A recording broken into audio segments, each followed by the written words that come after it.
I need to get a better camera though too. All right, what's up? So you wanted to find out something about what's going on with your situation with your ex-husband, and then whatever you're dealing with. I didn't remember. I didn't know you had a boyfriend that was a Leo. Cause I remember there was like a Gemini guy, that like dude from Haiti or something. Anyways, but then you also wanted, if that situation wasn't gonna work out, then there might have been somebody in July, and you possibly want to find out more about that. Well, we'll start with like just going overall, like, so the relationship house, and then how it relates to the first. So like your overall energy about it, and then what's going on with the planets, and then we'll go like a solar return, a couple of solar return charts, and if I think of anything else off the top of my head, then we'll go with that too. But usually you can kind of get a lot from those two charts. So this is your natal chart right here. This is the. It's gonna look different than the other ones you look at, because I use whole sign and I find it to be way more accurate, especially when it comes to your midheaven and your AC and your DC points. It's just it's a whole different discussion. But these green things out here, these symbols, this is the transiting planets. This is where the planets are exactly right now, as of today. I mean, it's a universal time. It's always kind of a little bit different, but when you cast it, it's like at the exact time. So in for the relationships, because that's what you're dealing with. These are the two houses that you start with. This is the house of the relationships right here. It's Pisces. Pisces energy is where you're gonna like find the people that's the type of energy, the people that you draw in, and then kind of like not kind of what you want. And Pisces has that like the up and down watery, like, I'm not sure, but then I'll do it, then I won't, then I will, then I whatever. They're very mystical, but they're very like flowy. They're mutable, so they're right before season change, so everything is getting wrapped up.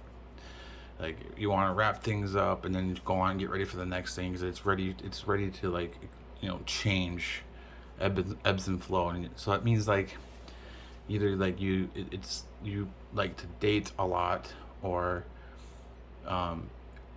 if you're not getting exactly the things that you want, not exactly, but the things that, if you're not getting enough check marks off the box, like doesn't have this, doesn't have this, doesn't have this, then you're easily ready to move on. Or it's an energy too where it doesn't move on a lot, but it likes to ride the waves a lot in the relationship, and it's almost kind of enjoys it in a way sometimes, but at times it's very stressful. And these are like, they'll get like reputations, like if you were a Pisces sun or ascendant, get a reputation of like not being loyal or faithful. Here, this energy is like you are, because like it's like that energy of like, I really want to make this work. I understand emotions. I understand that they can go up and down and whatever. And if you're an emotional person to begin with, like, it's just, it's easy to communicate it, I guess you could say. But then the people that you attract, so these people are going to be more like something that they're like broken. Like, you may attract a lot of people who have things that need to be worked on. And I think that's kind of true, because we talk about a lot of the guys that have these issues over the last year or so. And you say you probably don't want it, but at the same time, I think it's something that, I don't want to say you enjoy, but you understand, and you're something you're comfortable with when it actually happens, in a way, like a weird comfortable. Because like, I know a lot of the girlfriends that I had, there's a major flaw or something. The last couple I've tried not to do that. I've been aware of it, and I think that's something that needs to be kind of thought about too when there's those type of things in it, like what you're attracted to. But you don't know that until you actually get into it too. So I was fooled by like Casey and stuff like that. So um, now saying all that, so but then also like people who are watery, who are emotional, who understand emotions, who are mystical, who are into like the more like you want people to be more in the esoteric, metaphysical life. It doesn't mean that you have to have that, because when you look at this Pisces energy here, this is what you want, right? Pisces is ruled by Jupiter. So where's Jupiter? It's up here in the 11th. And this is where you are gonna probably most likely find the person that you're gonna be with, and it's another Cancer energy here. So it's a doubly water, and it's fire and mutable. So this is this is ready for change, and this will change. And it's ferocious. Up here in the 11th. So that's it. Where you might be finding this person, or there's a good chance is in groups, in a softball league, or a class that you take, or somebody you come in contact with that's a part of your career, but like in a group setting, maybe like a convention or a seminar, out with your friends having drinks or something. It's something like that. That's where that type of energy where it kind of really gravitates for aligning yourself to finding this person. And they're gonna be somebody who is like that as well, who's very outgoing, very they're setting their values and ideals. Somebody who might be very prominent in what they do, spiritual leader, mentor of sorts. But having this Chiron here, like this has been something where it may be an issue of like hurt in the past, where like this kind of like person like that's like out there and put themselves out there really kind of makes you like worried. And I get that kind of sense from like when you talk about the guys that you're with. And now just think when I'm saying these things, these are somewhat broad, but yes, they're more pinpointed, but broaden out the word. I'm not trying to use specific actual wordings here, because I don't know exactly how the story goes with you. Usually we like to be like asking questions back and forth, but so that's where like you would find them. I'm just going to the overall energy. So when it comes to the situation with your ex-husband, that's right here, Mars. And when we go to the solar return chart, you'll see why. But Mars is your most malefic, because right here is your sun, and it's in a day chart. Here's the horizon right here. This is when daybreak hits. And when you go up over here, now you're in day. This is night. Day here is your sun. This now makes this planet your most malefic, the most detrimental, the most conflict, the most problematic throughout your life. And it squares, when you see any red on a malefic, it squares to your moon. This could also say that your relationship with your mom is really bad, or what you're dealing with your husband is affecting your home life and your kids here in the 4th.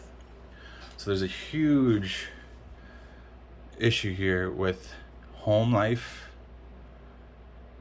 nurturing everyday things here. This is where you express your temperament and your characteristics, and how you feel like you're most comfortable in your feelings is in your home life. And then you being a parent and being a mother is very, very like homey. You want it to keep the home life, and that's affected by this relationship here with the Mars, because the Mars is your most malefic. And if it's the energy, whatever happened in the relationship, I don't know what manifested out leading up to it, but there's definitely, when something goes bad, it's going to go bad, really bad, when it comes to this home life stuff. So these two things here. And I think you were really talking about that before. Like, you're really worried about your kid's situation and all that with um your ex-husband. But now with Jupiter coming here, so here's Jupiter.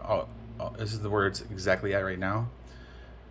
It's coming, and it'll be, I think it was around March 8th or something like that. It was when it goes exact here and hits this point. Now this will be activated in some way, but so will this to your sun and to your natal Jupiter, and that's always good. And this is a trine, so very easy energy. And this is a sextile, another easy energy, but you have to work at this one. And then it'll trine here to your third, and this is, we'll go over this too. I only have so much time, so it might end on me. I might end it and then send it to you. And then I had to do one more because I only have like 23 minutes on it, or 11 minutes. But anyways, so around the 8th of like March, it's like this is gonna go exact with Jupiter, and this is gonna light up this, and this. This is your most benefic planet here, Jupiter, because it's a day chart. So this is a very positive energy coming up here, especially because Jupiter is in its home sign of Pisces. So when it's gonna go, usually like if it was like Uranus hitting this, or maybe even its own Mars, because Mars is coming, but that's, don't worry about that now. Or like Saturn was coming and it hit exact that, I would be a little worried about what's going on here. But here, I'm not really thinking anything. It's because, like I said, this is your most benefic planet, the most positive planet in your chart is coming to save the day, pretty much. And it's an expansive, it gobbles up energy, but in a good way, and it wants to like protect like what is good, but also keep growing it. It sets your values and your ideals, like all the good ones. It sets them all in place, and it just like it'll just block all negative energy when it's manifested right, when it's aspected right, and then when it's dignified right, which you have all that going on in this transit here. So even though this is your most malefic, which will take a little bit of the luster of the goodness off of this, but it's not, because this is stronger than this. So whatever hit here has already been hit hard, and now you're gonna see, and you're aware of this energy too, and now you're gonna see less of a vibrational hit from this, and it's gonna be a very hard driven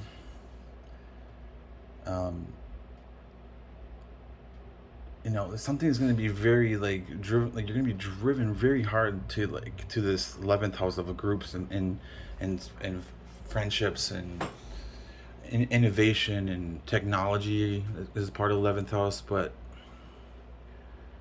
just kind of thinking like that, because if you're thinking of July of meeting somebody, I don't know, like it would be something that around that time, I would say, because also then that's when Venus and Mars ingress together into Aquarius into the 6th.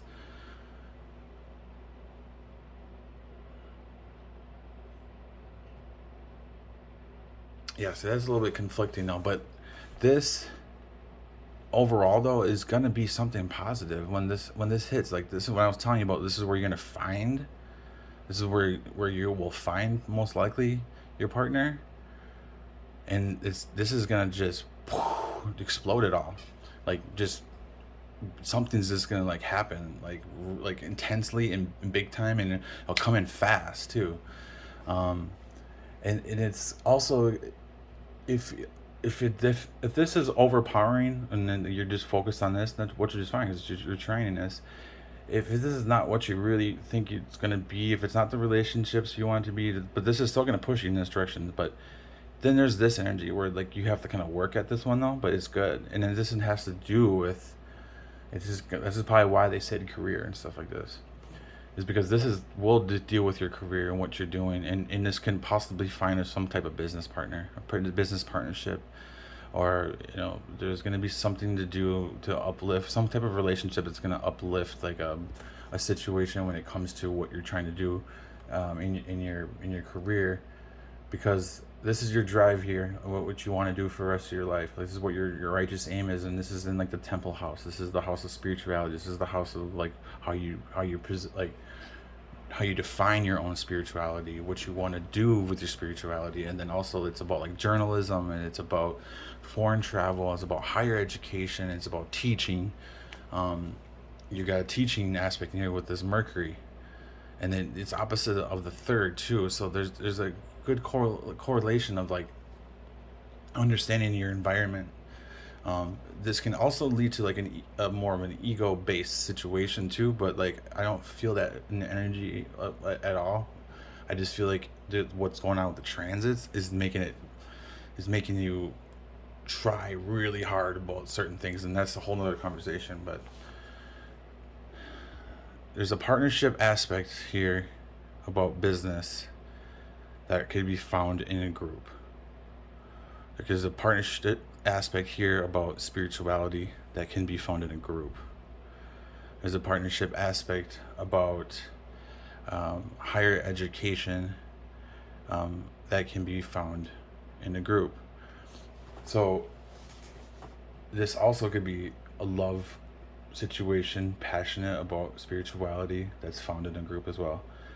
And then also here that has another trine to the third, and that has to do with it's this house but opposite. So now instead of like the bigger expansive like righteous goals of like foreign travel and higher education and just expanding my knowledge and philosophy and finding the meaning of things, now this is more of like the day-to-day, like your immediate environment, your siblings, your where you go every single day, the things you drive by, the things you walk by, the people you talk to.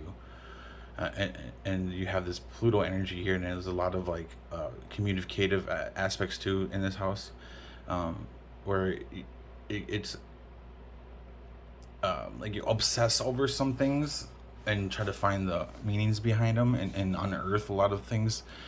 You might focus hyper studying on stuff. That might have been more so in the earlier aspects of your life, but it still has that energy there. So there's a lot of maybe energy of like finding somebody in some type of class, some type of educational setting, somewhere where you have the same types of like energy of the things that you loved to do. So I would maybe one thing I'd say was probably try to sign up for some like in-person classes about whatever you love to do, and then that's where that could possibly happen, where you can see somebody that you really are going to connect with and enjoy. That's where it probably will happen with that part. That's just the overall, but with the husband and all, like I said, like that, I don't really see this going in that like a heavy direction, but I don't know exactly what's been going on here. So if there is something major that is not being honest with yourself, or hasn't been fully come to like things that haven't like haven't been told yet, and there's still other things that you're worried about that nobody really knows about, then yeah, that could come out. But if you've been totally honest about everything and in courts and everybody knows whatever, you know what I'm talking about, that's going to be fine. It's not going to, this vibrational energy with this hit here is just going to be not as bad as it has been. And once he's gone, that dude, the ex-husband, yeah, it's got to be a clean break and be done with it, because this is what's like been happening with that energy the whole entire time. And once he's gone completely, this gets turned off, but it's still there. It gets turned off though until if you manifest something else, a different relationship that it has the same kind of problems or whatever issues, then it will turn back on again. But this will always be there. There will always be some type of thing that's going to make you kind of go that way, that harder way, to this energy of having a person that is assimilated and not affecting your children or your nurturing values about your home life and your home aspect and how you express yourself in the home. Okay. I'm gonna have to stop this really quick, but here's your solar return from last year. So like the energy that you're in right now. And when you see comparisons, like, so this is your promise, and this is the solar return. This is the energy that should be coming if the transits line up. This is what it would be like your year outlook. And there's a lot of stuff that really lines up well.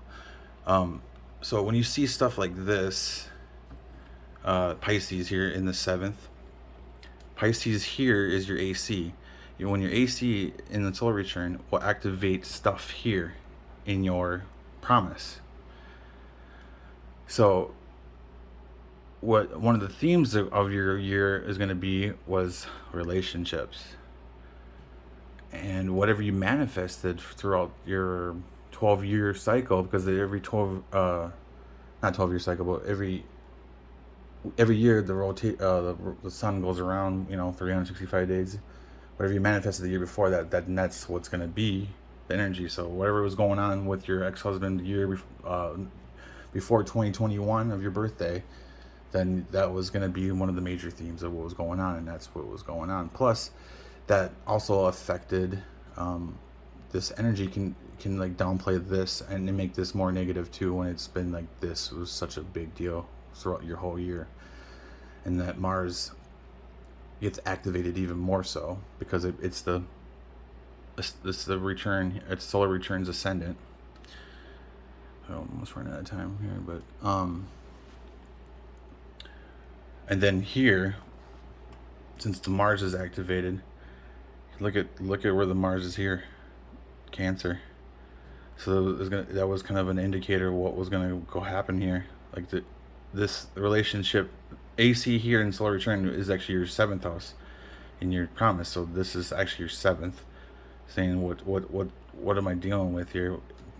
Mars was already in Pisces, so you look for the Mars over here, and then it's right here in Cancer, and this is the person you were dealing with. Crazy. Hang on one second, I gotta start this over.